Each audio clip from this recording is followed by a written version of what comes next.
Excellent. So welcome to 3 Ways to Really Optimize Mental Health with naturopath Dr. Day. Super excited to have him here. Thank you everybody for being able to pivot. We had a little bit of a glitch, so if you were expecting to watch this on the Facebook live stream in the community of conscious entrepreneurs, we have moved over to YouTube. So that link and everything is in the Facebook group where we were supposed to have it. So just look at that YouTube link and go click there. So I see that some of you have migrated over to YouTube, which is great.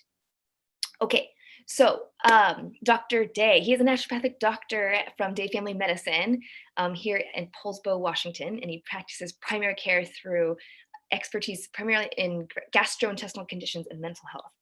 And he graduated with his doctorate from naturopathic medicine at Bastyr University in Kenmore, Washington in 2016, and serves on the board of directors for the Naturopathic Academy of Primary Care Physicians and at the Gastroenterology Association of Naturopathic Physicians. Who knew there was that association?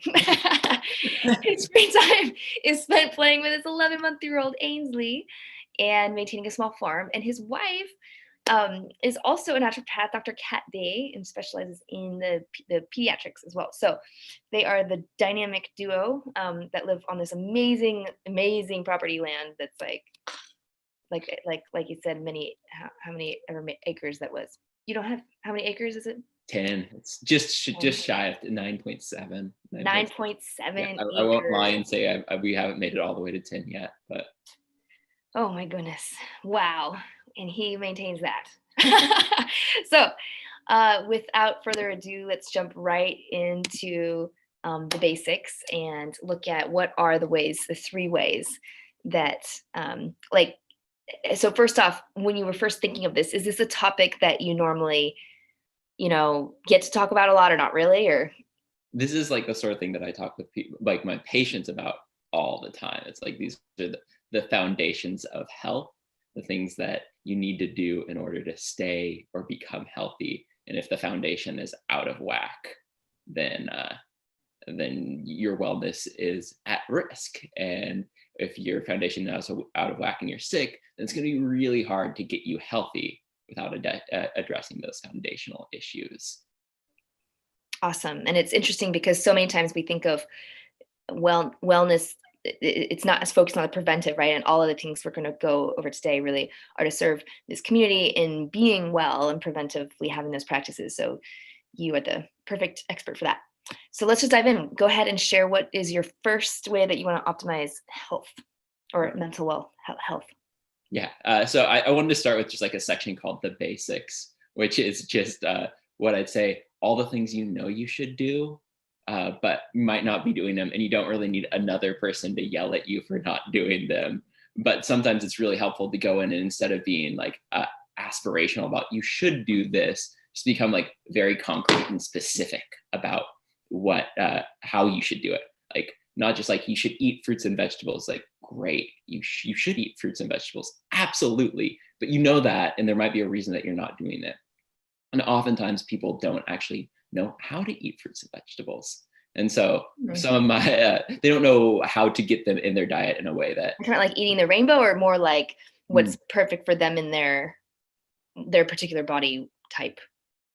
I was going to focus more on like eating the rainbow. Like, how do you go and do that? So we can all just like nibble on raw vegetables all day. Just about anyone can do that. That's not very appetizing, and it doesn't really tend to crowd out. What we want to do is we want to have good food, crowding out the bad food in your diet. Bad food. I don't want to call any food bad food. It's just the food that you shouldn't eat on a daily basis.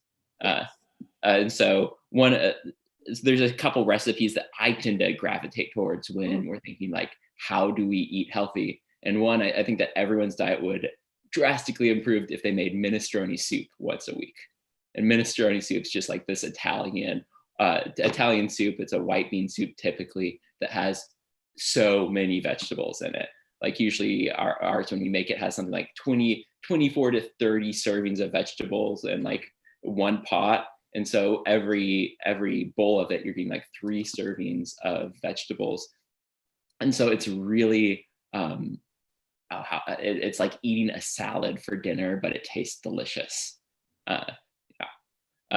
So it's like heartier, it's the savory versus just the The vegetable. Yeah, totally. Exactly. And it makes a delicious dinner. We usually like brown some bread on the side there. So just like really simple, just like add minestrone soup to your diet. Do you have a recipe for that?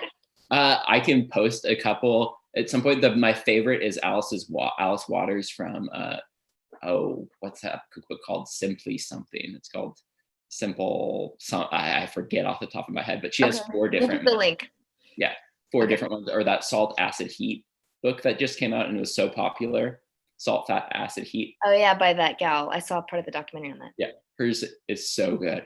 Is it? Yeah, it's delicious. And that's like, as far as a great cookbook, aside from health, it's just like such a good cookbook. Ooh. Is there vegetarian options? You can make minestrone soup is really easy to make vegetarian. Sometimes people will add either. So if you're going vegan, you can remove both. Like bacon's often added to it because bacon's delicious if you're not vegetarian, or cheese is added to it, and both those are completely optional. You don't need to do. And Alice Waters versions of it are completely are all both vegan and vegetarian. So awesome. Yeah, super simple. It's easy to make. And okay, so minestrone. What else? Minestrone, yeah. Blended vegetable soups are delicious for nutrition, and so it's just think of it like a smoothie that's cooked.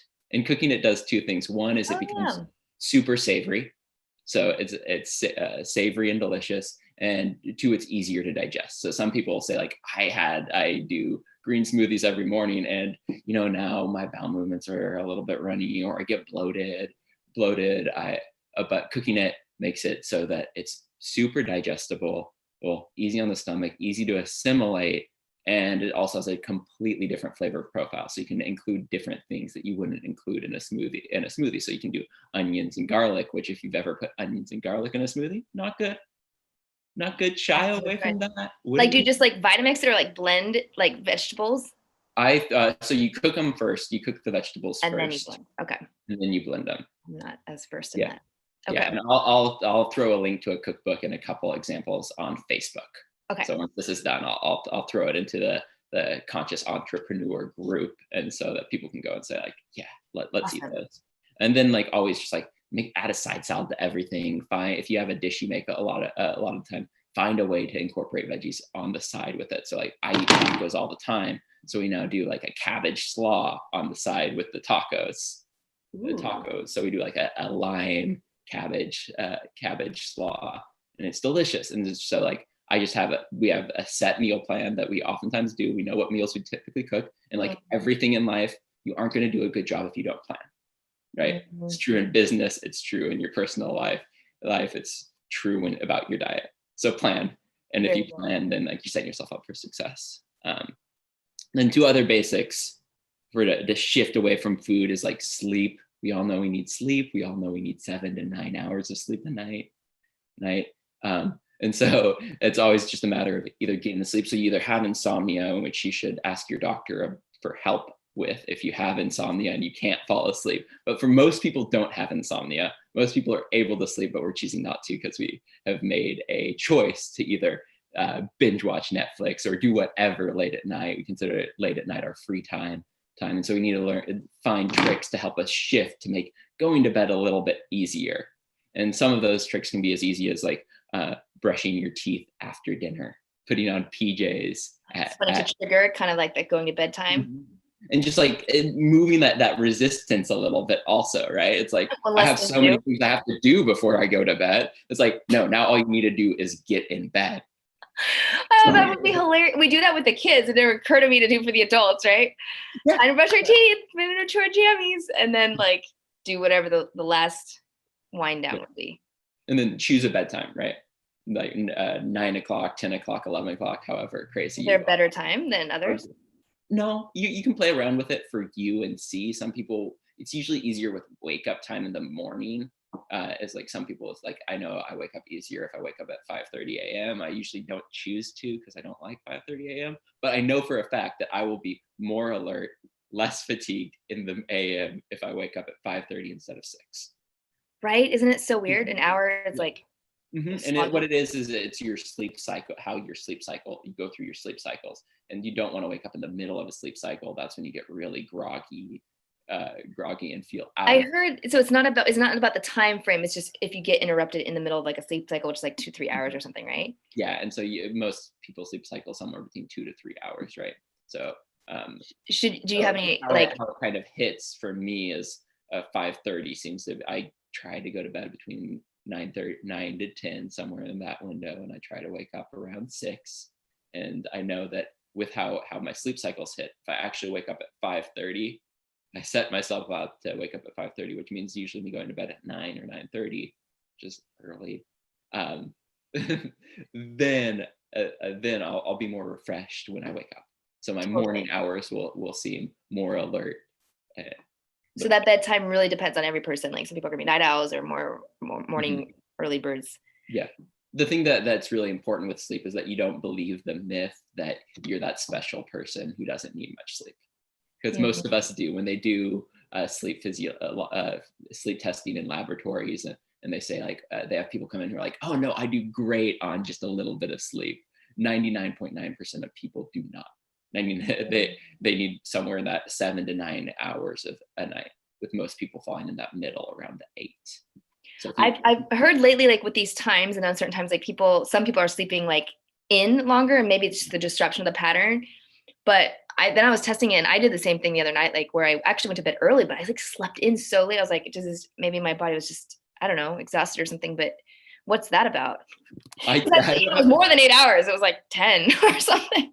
Yeah, you can sleep more than 8 hours, and sometimes if you're like having periods, like on the weekend I sleep 10 hours, but on the weekdays I sleep like 5 hours. You might have a sleep deficit, so you're trying to catch up. You can't actually catch up, but you're trying to catch up for the sleep you don't get. But we really want to see people not sleeping more than 9 hours on a regular basis. So we can have days where it's like, oh no, that day is aberrant. That day is weird. Yeah. I slept more or less, but on an average basis, somewhere in that 7 to 9 window is going to be your sweet spot. Awesome. Okay, cool. And then what are the other parts of the basics? Yeah. It's a meaty one. Yeah, the other part is still in the basics. Oh no, tell me if I need to speed up, Anna. No worries, no worries. Yeah, movement is the other one. And I like to say movement instead of exercise. We'll talk about another form of exercise later, but it's just getting your body actually doing something physical. I know you like to do like dance parties in your house and just like get movement however you can. And it's not just what we would tend to qualify as exercise. So it's not just running, but light walking is movement, just trying to get that on a regular basis. Your body craves movement. And so easy ways to fit that in your day is to do a phone call while walking, right? Most of us can do an on the go outside and or a meeting, like just like can we do a walk and talk meeting? I got to integrate that more. Such a good idea. Yeah. And sometimes it works great, sometimes it doesn't work great, and you might say like, oh no, I'm not going to do that again. Or a walking meditation. So we're about to talk a bunch about different types of meditations. So you can do walking meditations. You can almost do anything meditatively, but walking meditations is a real nice way where you're not going to be doing what we would typically call exercise, because you're going to be slow, deliberate, and thoughtful about it. Or you might be able to do it faster. Some people say running is very meditative. I can find running meditative if I'm in good enough shape to do it. But you can do a nice slow meditation as you walk, meditative style walking, and then you're doing 2 for 1, right? You're like, I'm supposed to meditate and walk, and that's taking a lot of time out of my day. It's like you've now combined the two.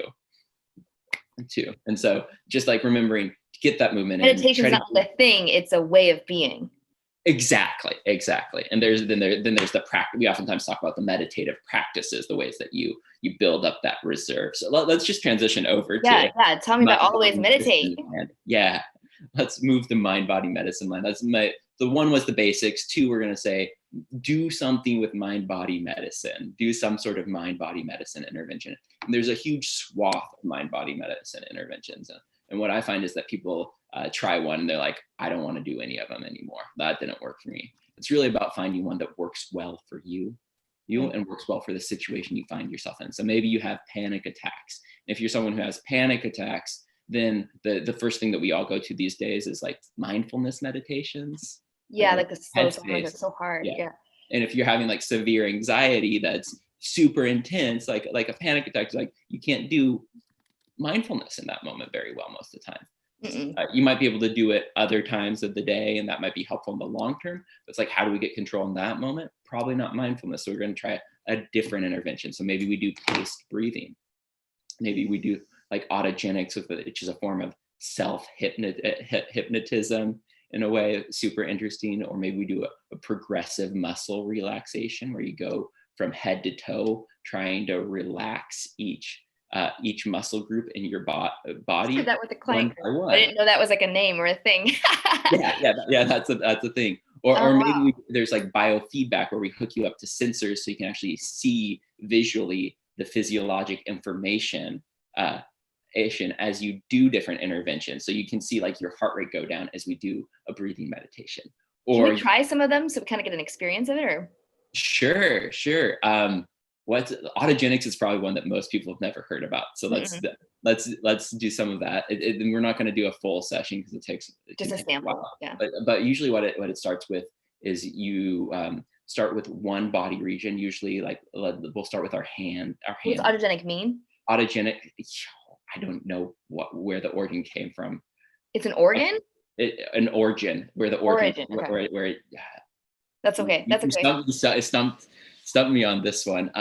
But it's one where you go through and you can be as specific as you want, or you can be like, my left pinky is blank and blank. You usually choose a word. So it's usually heavy and warm is what we start with most body areas. And you're just going to say this to yourself slowly.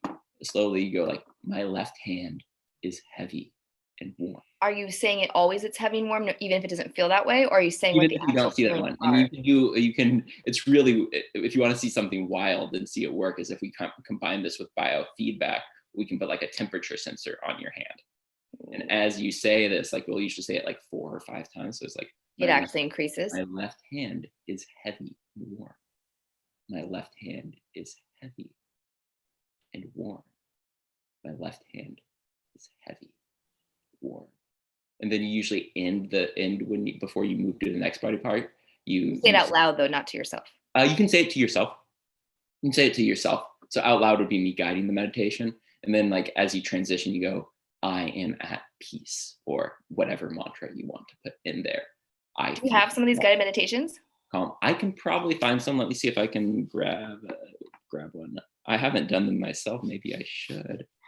Giving me ideas, Anna. So let's do some autogenics meditations, and progressive muscle relaxation is also really, really cool for people, especially if people have really physical symptoms. So if they have like stress, we all have different ways that we hold stress. You can have like stress body focus, stress mind focus.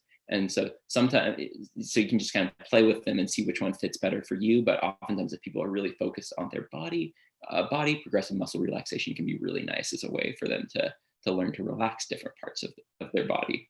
Gotcha. So that's cool. So as Dr. Day is going through everything, there's probably lots of questions coming up for you. So please, even if you're watching the recording later or you're watching right now, I encourage you to go ahead and comment in the YouTube right now. But I guess there's kind of 2 places. So maybe some of you are, I'll just double check that, in the Facebook Community of Conscious Entrepreneurs as well. That's where we will put the recording, and in units on the left side, you can watch the recording there as well. Okay, so autogenics is where you isolate the body part. Isolate the body part, and you're like saying like a phrase. Whatever you want it to become, as opposed to like what it is. Exactly, yeah. So heavy and warm, we're supposed to have heavy and warm is a really common one. So I usually would say people just do the heavy and warm. Do the heavy and warm until you get like, some people find when you do like a chest and you say like heavy and warm, they feel like they're suffocating. So it might be like light and free, or like and then like the end one, if you're doing like your chest, you're breathing, it might be like, I breathe easy. I am relaxed. Yeah. Okay. Gotcha. So you can create kind of whatever mantra you want. Whatever you want. Okay. Heavy and warm is kind of the standard one. So if you want to start, I usually tell people, let's start with the standard and then we can improvise. Right. Okay, cool. Let's start with what most people do, and then we can become clever about what we're doing next. Very cool. Yeah. And that actually is a good segue into one of my next points, which is that you should expect to kind of suck at it when you first start. And I don't mean that's that's sort of a rough way to say that, but it's like working out. You're not expecting that you like, oh, I'm going to train for a marathon today. I'm going to go run that marathon and it's going to be awesome first day of training. No, you're not. You're going to be out of shape. Your mind, if you haven't done any mind body medicine, and then your mind is out of shape for doing this sort of work, and it's going to start at first. You're going to be like, I'm a sloppy mess. I don't like this. Doesn't actually work for me. And actually, what's even more common is that at first you think you're awesome at it for like a week, and then you slowly over the next like month or two, it can be a while. You're like, oh, my mind's wilder than I thought it was. My mind's moving fast. You're more aware because you start to gain awareness. Exactly. Interesting, because you're so numb initially, maybe. Mm-hmm. Oh, that's good to know versus like, oh, it's getting worse, right? It's actually a good sign. It's a great sign. It's a great sign because you're getting more aware. You're seeing your mind actually do what it does. And a lot of people say like, my mind's too busy to meditate. All of our minds are too busy. We all have like what the Buddhists call the monkey mind that's going around moving really, really fast. You are not unique in that. And if you think you are, we should have a longer conversation.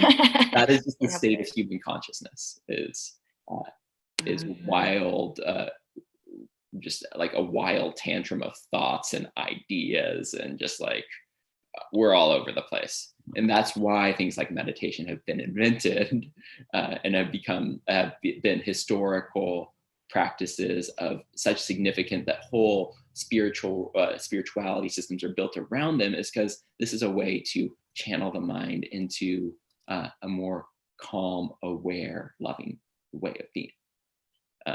Nice. And one thing that I often hear from patients is that they don't want to meditate because they aren't Buddhist and they feel like this is religious in some way, or that this doesn't fit their belief system, which is great news in a lot of ways. One is meditation is not religious. And we could have a longer conversation about what is Buddhism if you're specifically interested in Buddhist meditations. I had to go to Tibet from the Tibet University professor teaching it. He was like, I was like, why do people mix it? He's like, this is not a religion. He was like, so firm. I was like, but what about the people who think so? And he's just like, it's a philosophy. And I think it's compatible with every religion. We could talk about that at length, but every religion has its own form of meditation.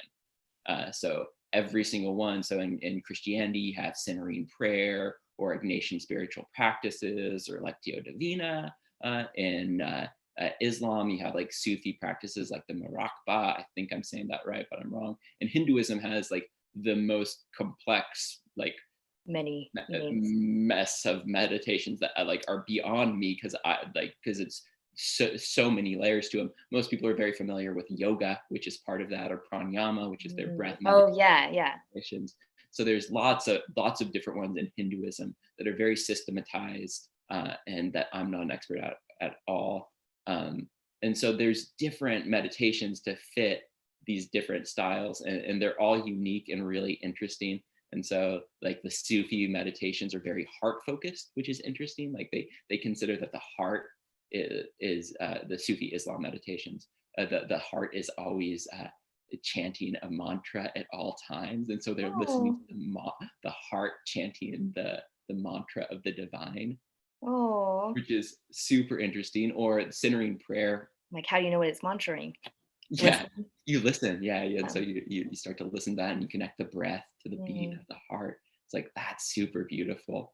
And then you have like centering prayer in Christianity, my native religion, which is really interesting. It's one of the only ones where you kind of do a lot of the things that they tell you not to do in other meditation practices. That they say it's more about intention than attention. So most meditation practices are about attention, training your attention to do something. So you start with this intent to like do something. So it's usually like intent to feel the warm embrace of the divine, something along those lines. And they say that the meditation is done to you, not by you. And so you're sort of supposed, like in the centering prayer one, the divine is meditating to you. And so you're just trying to open yourself up and not let your mind be a distraction to that. It's super interesting. So they all have their own little bents, and those little bents you can also use as a leverage point to say like, oh, I tried mindfulness meditation the most simple, accessible, simple but complex. Like, don't take simple to mean like easy. Simple, which is just like, right now we're going to focus on the breath. We're just going to feel it.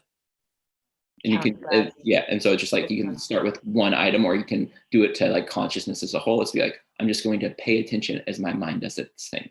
So as my mind wants to focus on the pain in my right shoulder, I'm going to focus on the pain in my right shoulder. You just go where the focus is. Yeah, and you can go where the focus is, or you can focus on one area, whatever. Yeah. Mm-hmm.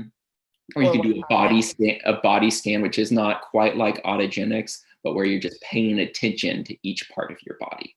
And so all those are super accessible, super available right now to find mindfulness practices.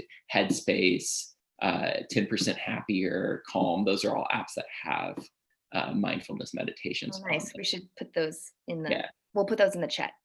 Yeah, chats. In the future, we'll get really good at this. We can just do on the fly or have it ready. Do you have any like meditative practices you love, Anna? I know you meditate. Yeah, I do moving meditations mostly. So I do bows. I just got done with a silent retreat. So I just by myself. Not through silent retreat. Community. Yeah. I was supposed to go to like this workshop and it got, postponed. So I was like, I'm going to do it at home. And so I just, when I was silent, I would be kind of doing kind of the Sufi one where it's like just listening to the body and the heart. And then there's one that I did the pranayama with like Hindu. You like breathe out like that, and it brings a bunch of oxygen and blood into your chest area. And there's like one where you can go like that. You look silly, but it's awesome. I didn't do too many mantras, but then when I did the bow, it's kind of like a sun salutation in yoga, but it's you go all the way down, and I did 1,000 of those. So that was like a 4-hour deal. That was a little intense. Never done that before, but it was interesting because you end up going really deep at about 500 bows. I was like, I don't want to do this anymore, and I'm gonna not kill myself, but hurt myself. My knee hurts, my toe hurts. I took like a little break and then got aid, and then I was like talking to my own energy master guide, and she was like, I think you should do it if you told your brain. I was like, no. Anyway, so I ended up doing that all the way, and it was such a difference, that last piece, to know I could do it. And I kind of ended up out focusing and like not even worrying about my body so much and just enjoying it. Like it was the last 100. I was like humming and chanting like whatever wanted to come out, and it was so nourishing and fun and like effortless, because I just wasn't at all in here. I was like I surrendered everything, and I was just moving, So I felt like it was moving to me, kind of thing, more of that sort of thing. But it's so different, right? Like when you do it versus when you don't.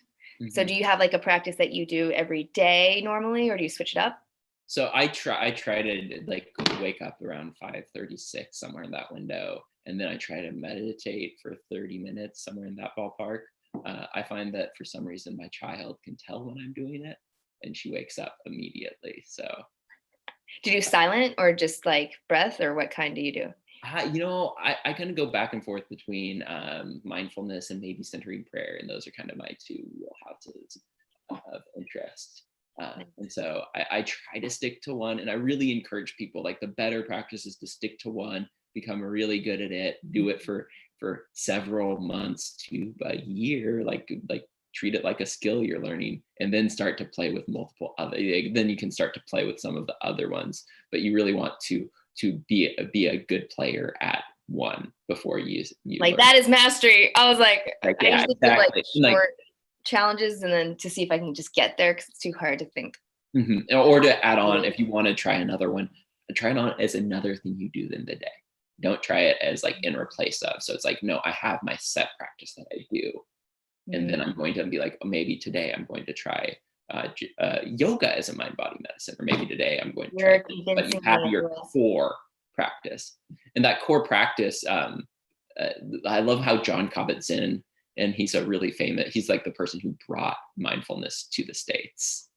There's like a whole group of them that went and trained with Maharaji in India. like Sharon Salzberg, John Kabat-Zinn, Joseph Goldberg. I think Goldberg. I don't know. That those are the three. If you ever, they're a wealth of knowledge. They all brought it here, but John Kabat-Zinn refers to meditation as tuning your instrument. Is that it's how you're going to do the rest of your day. Without it, you're going to be off tune. So it's not about doing the meditation right. It's about the meditation making it so you do the rest of the day right. And so I find helping realize that and sitting with that makes it so I'd be like, oh yeah, this isn't about 30 minutes. This is about the other 23 and a half hours. Ooh, this is it's not prep, but this is setting the intention for the 23 and a half hours. Exactly. Setting the intention, setting how you do it, because ultimately you want your meditation to bleed out into everything you do. And you want that awareness to be a part of all things. We should do like a meditation challenge, but I feel like you're going to start small to get be your word. Cause then after that first week, especially, but just go for a week. And then maybe that's what I always tell people, kind of extend then to exactly. You can 21 start, days and then maybe I feel like it depends what you're expecting. If you're expecting to feel something out of the meditation, whatever that is, you shouldn't go into meditation with goals, really. It's not about what you get out of it. But if you're wanting more of the experience meditation, like 5 or 10 minutes is where you can start to get into that sort of state. But you can start to, if you want to trust yourself and build up that relationship that this is something to do, start with a minute, start with 2 minutes, just start with a little bit. And realize that it's not something you're going to know everything about right away or be an expert at right away, that there are experts that have written about it. So don't feel like it's like, oh, well, I tried it, I know what I'm doing. It's like, no, this is something that has large swaths of advice written on it. It's not an easy practice, and that you should learn from an expert at some point to be like, I've learned how to do mindfulness meditation, because it's not intuitive. It's not something our brain is naturally good at. We're naturally good at running away from a predator. We aren't naturally good at being focused on one thing, being right here, right now.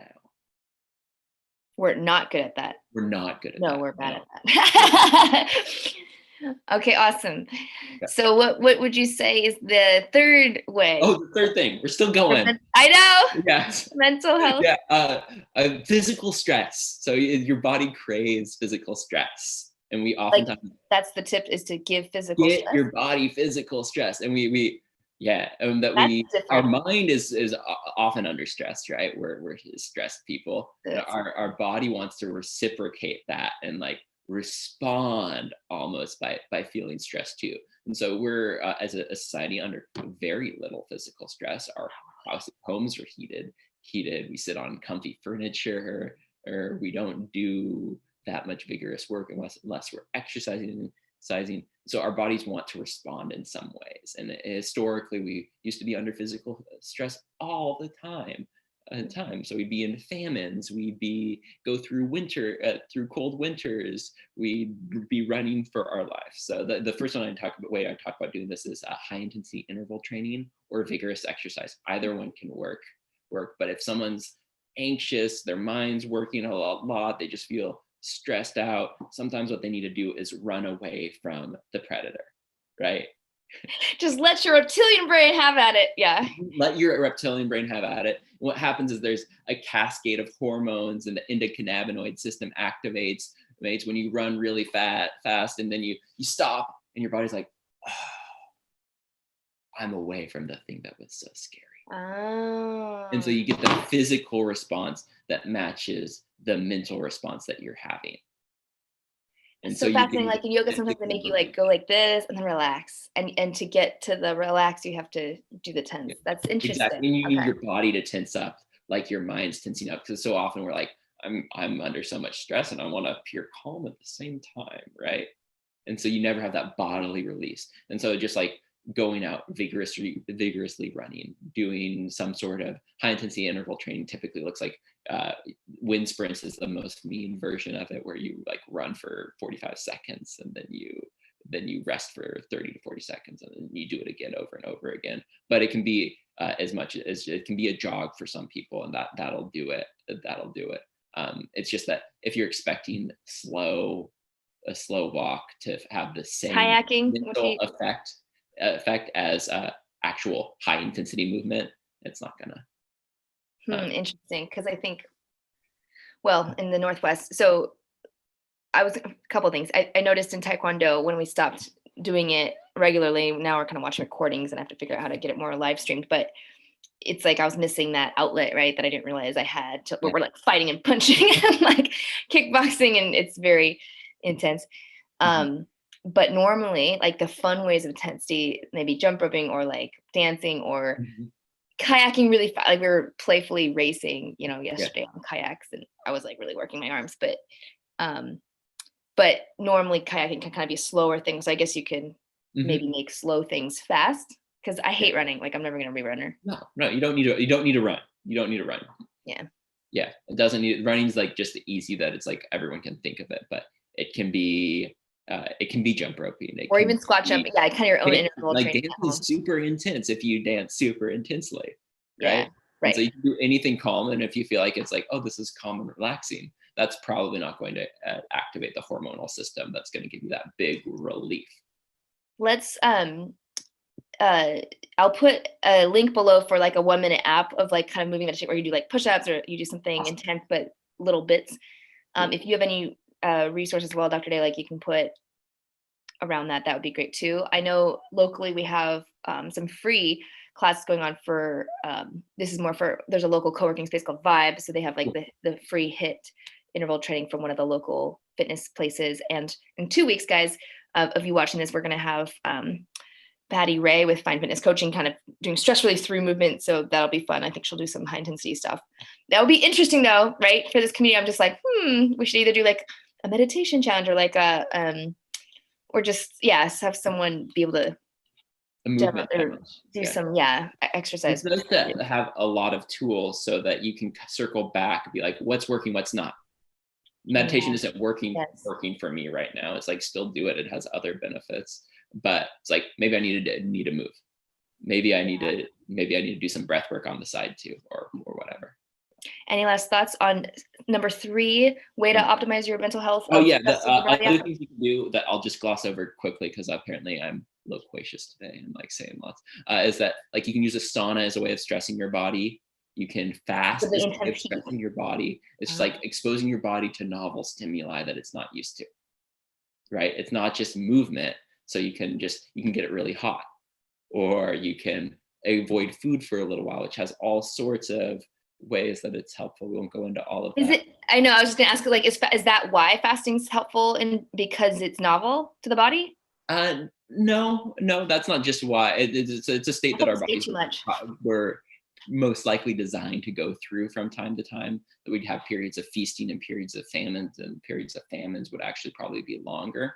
And so a lot of our cellular machinery is almost assuming that we'd not eat for a period of time. Oh, that's fascinating. That's why. Yeah, and so evolutionary genetics.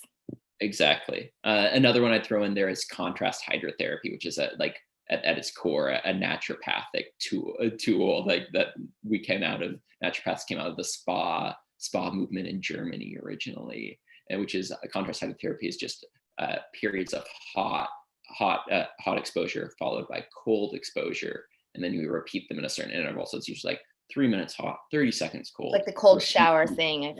Repeat 3 times, ending on cold. And it's really interesting that you'll see like the first time the cold's really cold, and then you do it the second round and the cold's not as cold, and by the third round, like, oh, that's comfortable. And it's just a way of kind of tricking your brain to say like, oh, there's this novel stimuli that's coming. Like there's no place in nature where it's just like you get hot stimulus and then cold stimulus over and over and over again. So your brain just kind of releases at some point and relaxes into it, and it's wild. Interesting. Yeah. I was at my in-laws one time, and it was like 60 degrees in there. And it did later, like I didn't notice it after the first few days. And then I came home and I was like, whoa, it was so warm. Yeah. Interesting. So, wow. Okay. Thank you so much. This was like a wealth of knowledge. I'm sure you have so much more, because I'm like, I want to talk. We can go on forever, Anna. I know, really, I'm like, So anyway, thank you so much. Please, everyone who's watching on the YouTube, thank you for being able to figure out where we are, and also put all your comments and everything into the Facebook community, Conscious Entrepreneurs. where we'll also put more links as well. And so how can people, like, if they want to learn more from you, Dr. Day, what's the best way to get a hold of you? Or Yeah, you can go online to dayfamilymedicine.com, and you can find out all about me there, and find out about what our practice does, and reach out if you have any questions. Awesome. Very, very cool. So we will be sure to put the website for Day Family Medicine below. Definitely check it out. They are amazing, amazing naturopaths, and highly, highly recommend it. I'm not biased, but anyway, so go ahead and do that. And that's a wrap for today. What we will do is, and then just a preview for next Friday, 2 o'clock. Hopefully the technology works. If it doesn't, we'll probably pivot to YouTube again. But if it works as planned, then we want to interact with you and talk to you. So I don't see it, like, I want to be able to answer your questions and do a Q&A as well. But go ahead and you'll want to put that in the Facebook event. I'm just going to do one quick check here. Any final thoughts, Dr. Day, for people as they relieve in this time their mental health? Yeah, just realize that we're all going through it, and that emotions are contagious. We don't often think of them as contagious, but like your body responds.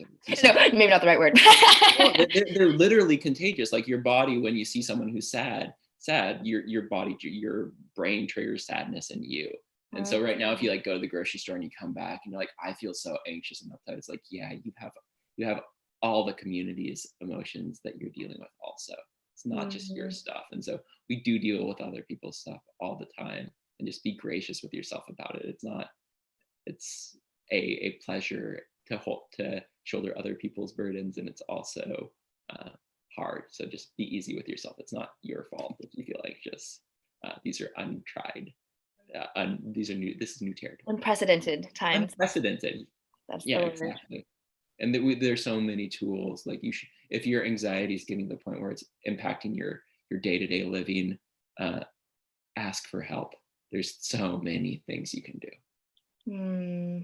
I was gonna, sorry, I want, if you are, sorry, one note. Yeah. We actually were live streaming the YouTube into the Facebook group. I didn't realize, because my first time doing this, so we can just add comments directly into that. But at any rate, what the collective emotions that we feel, do we just allow that, or do we it has me not want to like engage as much or talk to people, because it's like so sad every time I get off all the calls, and then I don't want to like come down. But I also, do you have any tips on that? Yeah, my main tip is to like feel what you're feeling. If you can manage it, like feel your feelings and let them resolve. So if you don't feel them, they can be repressed, and things that are repressed can come back later. And so it's good to, if you feel sad, like sit with that sadness for a little while. Don't try to be like, nope, it's gone. It's like, no, actually feel sad. Acknowledge the sadness. If you feel off, like maybe wonder like, what's that emotion that I'm feeling right now? Not just be like, I feel off, I feel tired. Like, is there a feeling to that?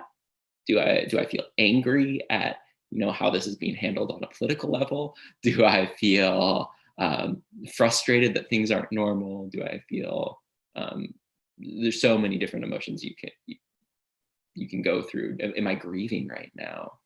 No, people's lives have changed in massive way. This is a collective trauma that people will no doubt have post-traumatic stress just over this happening.